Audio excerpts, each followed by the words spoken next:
Very good morning to all of your friends. This is Gaurav and you all are welcome on your own YouTube channel GK Classes for Preparation में। दोस्तों जैसा कि आपको पता है कि हम लोग जो है अभी ज्योग्राफी हमने शुरू करा दिया है। 8th क्लास की ज्योग्राफी चल रही है, ठीक है।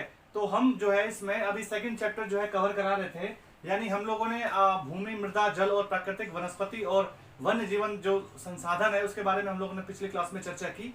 इस क्लास में जो है हम लोग उसी को हम लोग आगे बढ़ाएंगे। जो चीजें हमसे छूटी थी वो जो है सेकंड पार्ट के रूप में लेकर आया हूं मैं आपके सामने। तो इसकी शुरुआत जो है भी करते हैं और समझने की कोशिश करते हैं कि जो चीजें रह गई थी, जैसे अब हमको जो बात करनी है वो मृदा के निम्नीकरण और संरक्षण के उपायों के ऊपर बात करनी है, ठीक है। तो क्या क्या चीजें इंपॉर्टेंट होती हैं मृदा के संरक्षण के लिए। उससे पहले आप चैनल को लाइक, सब्सक्राइब और शेयर जरूर कर दीजिए, ठीक है। कोशिश करिए कि आप चैनल को जो है क्लासेस को पूरा देखा करिए। इससे आपको फायदा ये होगा कि आपको जो चीजें हैं ना वो अच्छे से समझ में आएंगी। आपको अगर जो चीजें नहीं समझ में आती हैं तो उसके लिए आप जो है हमारे जो है हमारा जो मैसेज बॉक्स है, मैसेज बॉक्स में आप मैसेज कर सकते हैं, ठीक है। आप क्वेश्चन पूछ सकते हैं, तो we will try to give answer at time, okay. And you all will understand all the things in further classes as we are going to the forward, okay.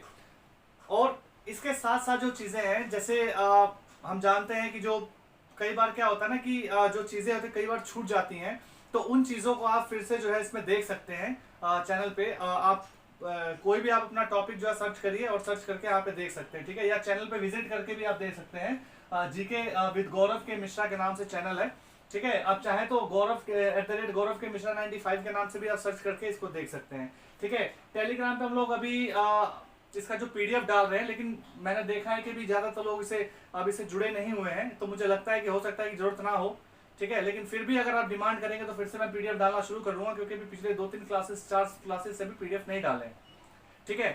तो उम्मीद करता हूँ कि आपको क्लासेस अच्छी लग रही होंगी। आप देखिए, पूरा देखिए और ध्यान से देखिए, चीजों को समझने की कोशिश करिए। तो चलिए शुरुआत करते हैं।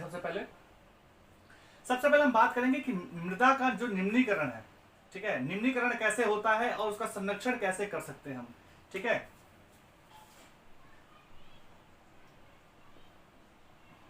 मृदा का निम्नीकरण और उसका संरक्षण, कि मृदा का निम्नीकरण कैसे होता है और उसका संरक्षण कैसे किया जा सकता है। हम क्या देखते हैं, हम देखते हैं कि मृदा अपरदन जो होता है ना वो क्षीणता, मृदा अपरदन और क्षीणता मृदा संसाधन के दो मुख्य खतरे हैं, ठीक है। मानवीय और प्राकृतिक दोनों ही कारकों से जो मृदा होती है उसका निम्नीकरण हो सकता है, ठीक है। प्राकृतिक कारण भी हो सकते हैं, जैसे कई बार बाढ़ आ जाती है, भूकंप आ जाता है, भूस्खलन होता है ना, ये सारी चीजें हैं, ठीक है। कई बार लावा प्रस्फुटित हो जाता है, ठीक है, लावा फूट जाता है और वहां से जो है गैसेस निकलती हैं, वहां से जो है वो उसको प्रभावित करती हैं, ठीक है। तो मृदा के जो निम्नीकरण में जो सहायक कारण है, किसकी वजह से मृदा जो है अपरदित होती है, यानी उसका निम्नीकरण कैसे होता है, तो उसका जो मुख्य कारण है वो है वनोन्मूलन, यानी बड़ी मात्रा में पेड़ों की कटाई करना, अतिचारण, बड़ी मात्रा में जो है चारण कराना है पशुओं के द्वारा, ठीक है। रासायनिक उर्वरकों के द्वारा खराब हो सकते हैं पौधे, ठीक है। कीटनाशकों का अत्यधिक जो कीटनाशक जो दवाइयां होती है उनका अत्यधिक उपयोग हो सकता है, जो पौधों को खराब कर सकते हैं ना, उसका असर जो है मिट्टी के ऊपर पड़ता है। वर्षा दोहन से हो सकता है, भूस्खलन और बाढ़ से, जैसे मैंने आपको बताया भूस्खलन और बाढ़ से भी हो सकता है। तो मृदा संरक्षण की कुछ विधियां हैं, ये तो कारण हो गए कि जिसकी वजह से जो है मृदा निम्नीकरण होता है, मृदा जो है खराब होती है, ठीक है। तो अब हम बात करते हैं जो मृदा संरक्षण है उसको कैसे जो है उसकी कौन कौन सी विधियां हैं। तो हम लोग मृदा जो है संरक्षण के बारे में बात करेंगे, समझने की कोशिश करते हैं, ठीक है। फर्स्ट ऑफ ऑल मल्च बनाना, ठीक है। मैं लिख देता हूं यहाँ पे लिख देता हूं संरक्षण के उपाय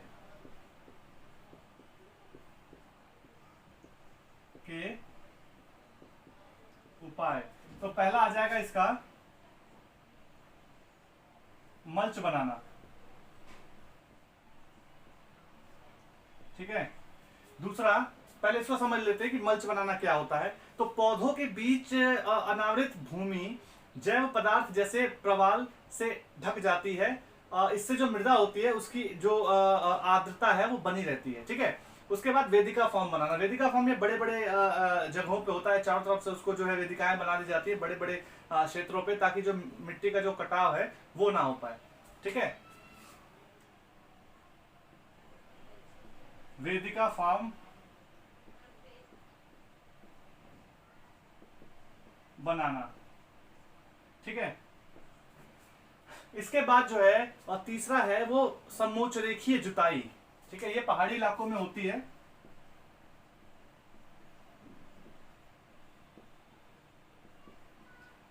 और खास तौर से ढालों पर बनाया जाता है समोच्च रेखीय जुताई।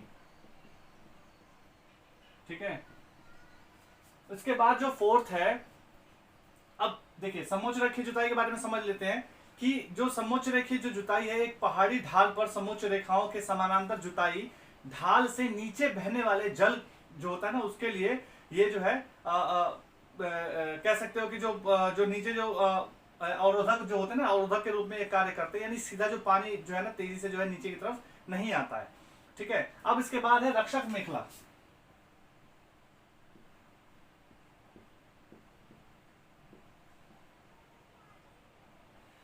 रक्षक मेखला बनाना, तो मेखला से आपको शायद समझ में आ रहा होगा कि जो तटीय प्रदेश होते हैं, ठीक है, और शुष्क प्रदेशों में जो पवन गति होती है उसको रोकने के लिए वृक्ष जो है कतार में लगाए जाते हैं।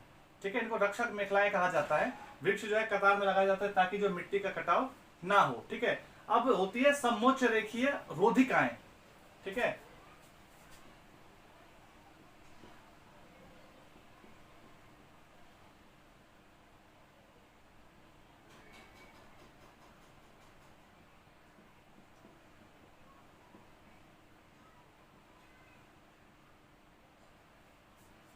रोधिकाएं ये जो है समोच्च रेखीय रोधिकाओं, जो समोच्च रेखाओं पर रोधिकाएं बनाने के लिए पत्थरों, घास, मृदा का उपयोग जो है किया जाता है। इसके बाद जो है जो 5 पॉइंट होगा ना, इसका छठा जो पॉइंट होगा वो होगा चट्टान बांध।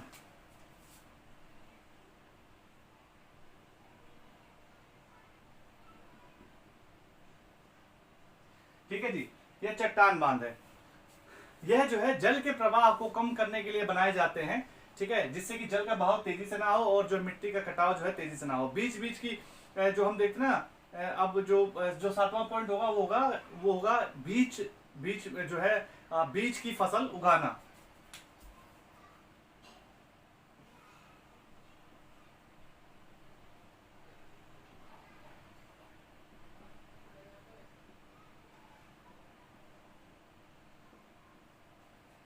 इसका क्या मतलब है, तो हम देखते हैं ना कि वर्षा दोहन से मृदा को सुरक्षित रखने के लिए अलग अलग समय पर भिन्न भिन्न फसलों जो फसलें होती है एकांतर कतारों में लगाई जाती हैं। ठीक है, तो ये होता है बीच जो है बीच की फसल जो है उगाना, इसको कहते हैं। ठीक है, अब आ जाइए जल के बारे में बात कर लेते हैं। ठीक है, ये तो हमने, आप चाहे तो स्क्रीनशॉट ले सकते हैं।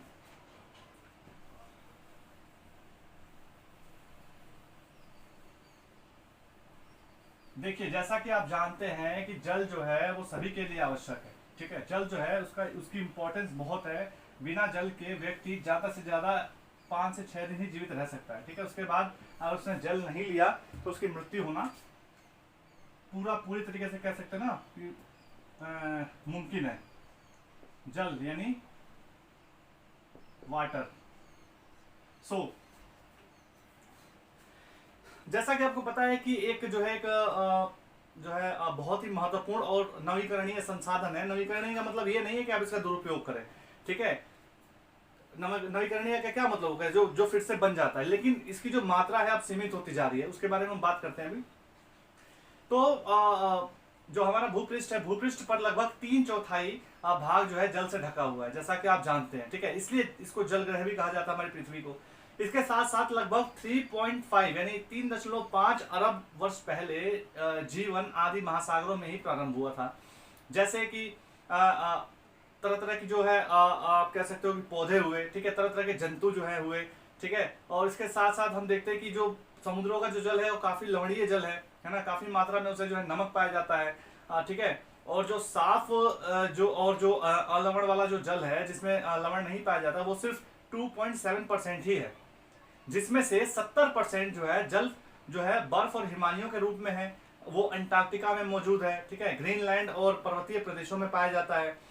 तो हम क्या देखते हैं, जो हमारा जो पीने योग्य पानी है वो केवल 1% ही है, ठीक है, जो हमारा पीने योग्य पानी वो केवल 1% ही है, अलवण जल है, और वह मानव उपयोग के लिए उपयुक्त है, केवल 1%। तो आप देख रहे हैं कितने सारे लोग हैं वो पानी का जो इस्तेमाल कर रहे हैं उसको पी रहे हैं, तो किस तरीके से जो सिर्फ 1% पानी, तो आप अंदाजा लगा सकते हैं कि कितनी बड़ी मात्रा में जो है लवणीय पानी है, यानी 97% जो है अलवणीय जल है, ठीक है, लवणीय जल है, ठीक है, जो नमक युक्त है, ठीक है। तो सिर्फ 1% ही हम लोग इस्तेमाल करते हैं, ठीक है, 97 से ज्यादा जो है ना वो हम देखने को मिलता है कि वो जो है लवणीय जल है, ठीक है। अब मान लीजिए कि कहीं किसी का नल टपक रहा है, तो किसी के नल से अगर 1 साल तक लगातार पानी टपकता रहा तो लगभग 1 वर्ष के अंदर 1200 लीटर जो पानी है वो बर्बाद हो जाता है। इसीलिए बार बार सरकारें हमें जागरूक करती हैं कि आप पानी को सुरक्षित रखिए, पानी को बचा कर रखिए, उतना ही उपयोग करें जितना की जरूरत हो, ठीक है। तो इसका कारण क्या है, इसका कारण ये है कि जो पानी है वो सीमित मात्रा में है, ठीक है। आप समुद्र से तो दुनिया भर का पानी ले ले, वो कभी कम नहीं होने वाला है, लेकिन वो किस काम का है हमारे, ठीक है, काम तो हमारे साफ पानी आएगा ना, पीने के, नहाने के, कपड़े धोने के, और जो रोजमर्रा की जिंदगी में हम लोग इस्तेमाल करते हैं ना।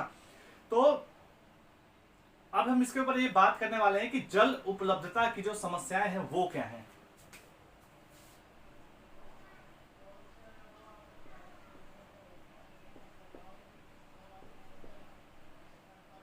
जल उपलब्धता की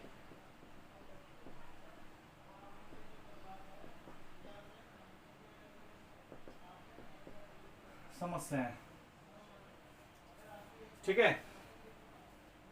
तो हम क्या देखते हैं, विश्व के जो है कई प्रदेशों में जल की कमी है, अधिकांश अफ्रीका में, पश्चिमी एशिया में, ठीक है, दक्षिणी एशिया में, पश्चिमी यूएसए यानी संयुक्त राज्य जो अमेरिका है उसके जो पश्चिमी भाग है उसमें, उत्तर पश्चिमी मैक्सिको में, दक्षिण अमेरिका के भाग, और संपूर्ण ऑस्ट्रेलिया जो है अलवणीय जल की आपूर्ति की कमी का सामना कर रहे हैं, ठीक है। इतने बड़े बड़े देश हैं, ठीक है, लेकिन उनको भी जल की परेशानी हो रही है, ठीक है। ये देश ऐसे जलवायु प्रदेश में स्थित हैं जहां अक्सर सूखा पड़ता है, उनमें जलाभाव की अधिक समस्या बनी रहती है।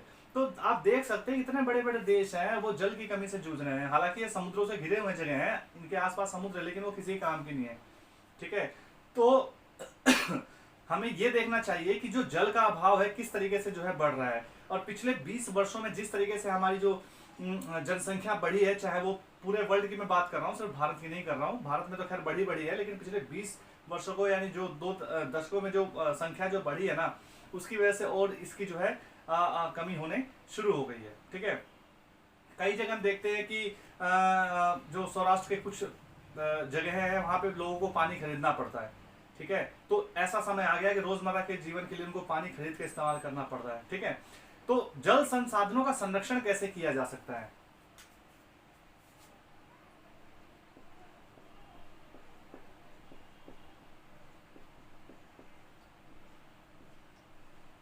जल संसाधनों का संरक्षण। सो फर्स्ट ऑफ ऑल हम लोग क्या देखते हैं कि फर्स्ट ऑफ ऑल जो है आज के विश्व में शुद्ध और पर्याप्त जो जल स्रोतों तक पहुंचना एक बड़ी समस्या बन गई है ना। तो इस क्षीण होते जो संसाधनों के संरक्षण के लिए जो कदम उठाने चाहिए कि हमें जो है जल एक नवीकरणीय संसाधन है, लेकिन इसका अति उपयोग और प्रदूषण इसे जो है अनुपयुक्त जो है बना देता है, ठीक है, वो उपयोग लायक नहीं रह जाता है। तो अशोधित या जो आंशिक रूप से शोधित वाहित मल, कृषि रसायनों की जो है विसर्जन, और जल निकायों में औद्योगिक बहिष्राव जल के मुख्य संदूषक हैं। हम देखते हैं किस तरीके से गंदगी जो है ना जाके और मुख्य जल धारा में मिल जाती है, और वो किस तरीके से गंदगी फैलाता है वो वाला जल, ठीक है। तो इसमें जो है शामिल नाइट्रेट धातुएं और जो पीड़ानाशी जो जो चीजें होती है ना वो जल को प्रदूषित कर देती है और किसी काम के वो जल नहीं रह जाते हैं। तो इसीलिए इन सब चीजों का ध्यान रखना चाहिए और इसके लिए कुछ ना कुछ जो है चीजें जो है तैयार करनी चाहिए। कोई ऐसी व्यवस्था करनी चाहिए जिसकी वजह से वो मुख्य धारा से जल जो है जाके ना मिले और पूरे जल को प्रदूषित ना करे। ठीक है, अब हम बात करते हैं प्राकृतिक वनस्पति और वन्य जीवन के बारे में।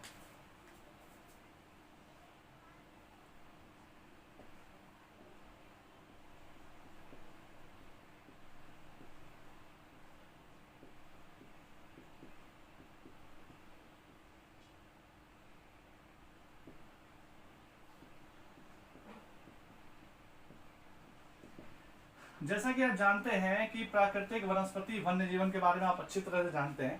ठीक है, तो प्राकृतिक वनस्पति और वन्य जीवन केवल स्थल मंडल, जल मंडल और वायुमंडल के बीच जुड़े एक संकरे क्षेत्र में ही पाया जाता है। ठीक है, जिसको हम जो है जैव मंडल कहते हैं। ठीक है, जैव मंडल में सभी जीवित जातियां जीवित जो है जीवन जो है निवास करता है। ठीक है, और एक दूसरे पर परस्पर ये लोग संबंधित होते हैं।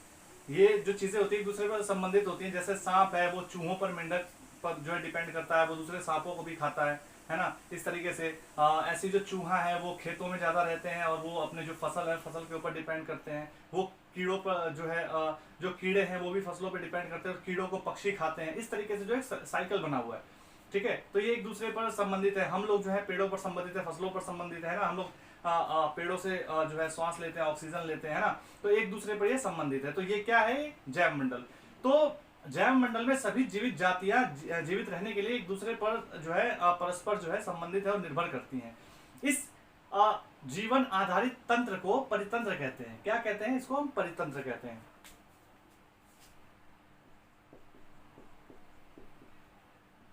इस जीवन आधारित तंत्र को हम परितंत्र कहते हैं। ठीक है, इंपॉर्टेंट शब्द है परितंत्र, आपको बार बार सुनने को मिलेगा ये। ठीक है, तो वनस्पति व वन्य जीवन बहुमूल्य संसाधन है।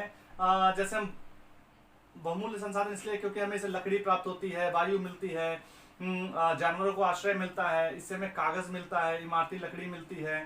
ठीक है, तो ये सारी चीजें जो है हमारे लिए बहुत ज्यादा इंपॉर्टेंट है। ठीक है, वन्य जीवन जो है, वन्य जीवन भी जो बहुत ज्यादा इंपॉर्टेंट है। उससे हमें दूध मिलता है, मांस मिलता है, खाल मिलती है, ऊन मिलता है, शहद मिलता है। अपघटक रूप में जैसे चिड़िया होती है अपघटक के रूप में कार्य करती है। गिद्ध जो होता है वो मृत जो है जंतुओं को खाता है। और कुछ समय पहले आपने देखा कि जो है दवाई थी एक डाइक्लोफिनैक करके एक दवाई है। ठीक है, इसके जो है ना पशुओं को बहुत ज्यादा दिया गया, दर्द निवारक खैर दवाई है ये पशुओं को दी जाती है। और जब पशु की अगर मान लीजिए मृत्यु हो जाती है और उसको जो गिद्ध खाता है तो उसे गिद्धों की भी मृत्यु हो जाती है। तो उसके ऊपर अभी कुछ समय पहले ही बैन लगाया गया उस दवाई के ऊपर। ठीक है, गवर्नमेंट के द्वारा। तो इस तरीके से हम देखते हैं कि क्या क्या किस तरीके से जो है जो चीजें हैं एक दूसरे के ऊपर निर्भर करती हैं। प्राकृतिक वनस्पति का वितरण किस प्रकार होता है।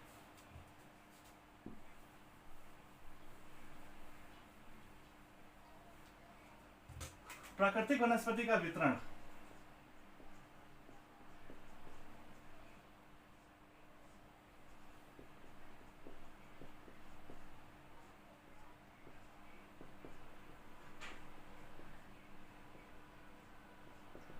ठीक है, तो जैसा आपको पता है कि जब वनस्पति की जो वृद्धि है मुख्य रूप से तापमान और आर्द्रता पर निर्भर करती है। ठीक है, और विश्व की वनस्पति के मुख्य विकारों को 4 वर्गों में रखा जाता है। ठीक है, एक वन में, दूसरा घास हो गई, तीसरा जो है स्थल जो है जो एक घास स्थल हो गई दूसरा, तीसरा हो गया गुल्म यानी जो झाड़ी वाले जो जगह होती है, जो कटीली झाड़ी जैसे रेगिस्तान हो गया, है ना। और चौथा हो गया टुंड्रा।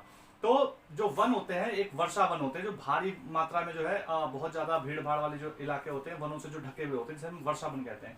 घास स्थल जिसके बारे में पहले बात कर चुके हैं, इसके बारे में पिछली क्लासेस में हम लोगों ने चर्चा की है इसके ऊपर।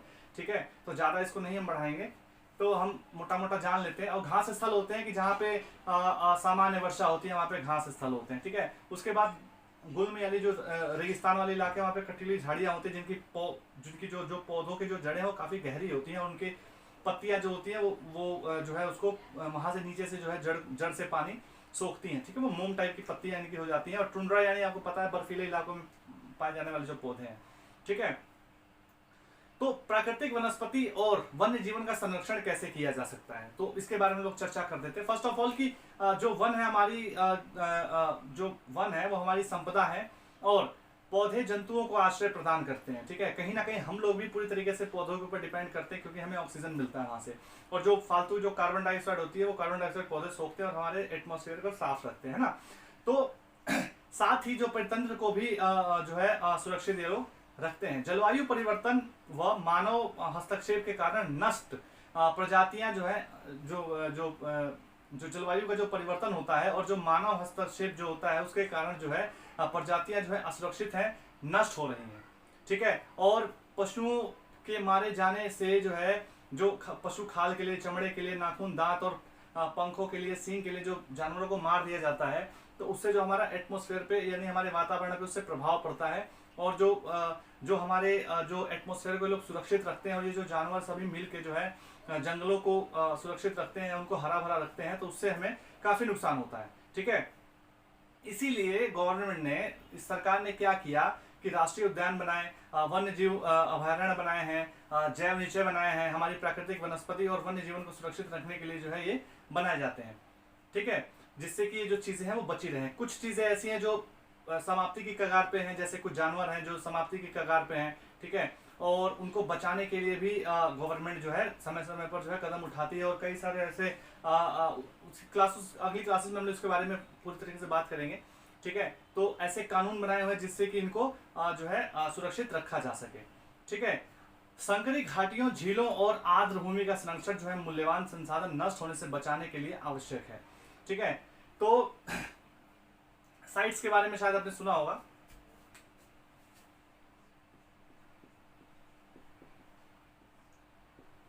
साइट्स, इसका मतलब होता है the convention on international trade in endangered of wild fauna and flora. इसका मतलब होता है, फुल फॉर्म है इसकी। ठीक है, आप वीडियो को पॉज करके सुन लीजिएगा। ठीक है, एक बार मैं और बोल देता हूं, the convention on international trade in endangered of wild fauna and flora, ये जो है सरकारों के बीच एक अंतर्राष्ट्रीय समझौता है। इसका जो उद्देश्य है ये सुनिश्चित करना है कि वन्य जो है प्राणी है और जो पौधे हैं उनके जो पौधों के जो नमूनों के अंतर्राष्ट्रीय व्यापार से इनके जीवन को कोई खतरा न हो। ठीक है, यानी जो अंतर्राष्ट्रीय व्यापार किया जाता है, जैसे जानवरों को मार के इस तरीके से जो है चीजें की जाती हैं, तो उससे इनको खतरा पैदा ना हो। तो इसका मकसद है ना, इसका मकसद है कि जानवरों को किसी तरीके से बचाना, उनको सुरक्षित रखना। वो जानवर जो लुप्त होने की कगार पे हैं, जो जिनकी कमी होती जा रही है, उन जानवरों को खास तौर से। ठीक है, तो ये जो चैप्टर था आपका उसमें भूमि, मृदा, जल के बारे में पहले बात कर चुके थे। आज हम प्राकृतिक वनस्पति जो है इसके बारे में बात की, निम्नीकरण जो है मृदा के निम्नीकरण के बारे में बात की थी। ठीक है, यहाँ से शुरुआत किया। ठीक है, उसके बाद जो हमने संरक्षण के उपाय देखे, फिर उसके बाद प्राकृतिक वनस्पति और वन्य जीवन संसाधन के बारे में हम लोगों ने पढ़ा। तो आपको ये चैप्टर कैसा लगा आप कमेंट करके हमें बता सकते हैं। अगर कुछ सुधार करने की जरूरत है हम सुधार करेंगे, कुछ क्वेश्चन है तो आप पूछ सकते हैं। ठीक है, तो आप चैनल को लाइक, सब्सक्राइब और शेयर जरूर करिए, ज्यादा से ज्यादा शेयर करिए ताकि हमें मोटिवेशन मिले और काम करने में मजा आए। ठीक है, तो इस क्लास में इतना ही, फिर हाजिर होते हैं एक नई क्लास के साथ। तब तक के लिए नमस्कार, धन्यवाद। अपनी सेहत का ख्याल रखिए, पढ़ाइयों में लगे रहिए। आने वाले टाइम में बहुत सारे एग्जाम है, आने वाले समय में हम आपको जानकारी भी देंगे कि कौन कौन से एग्जाम है। आप चाहें तो जीडीएस का फॉर्म निकला हुआ है डार्क सर्कल का, आप चाहें तो वो भर सकते हैं। ठीक है, इसके साथ साथ जो है पोस्ट पेमेंट बैग का शायद निकला हुआ था अभी, मैं उसके बारे में अगर कहेंगे ना तो मैं जानकारी उसके बारे में भी दे दूंगा। ठीक है, तो जहां तक मुझे लगता है कि आप लोग अगर पूरी क्लास देखेंगे तो आपको चीजें समझ में आएंगी। ठीक है, चलिए फिर मिलते हैं। बहुत बहुत धन्यवाद नई क्लास के साथ। तब तक के लिए नमस्कार, धन्यवाद। अपना ख्याल रखिए, बहुत बहुत धन्यवाद।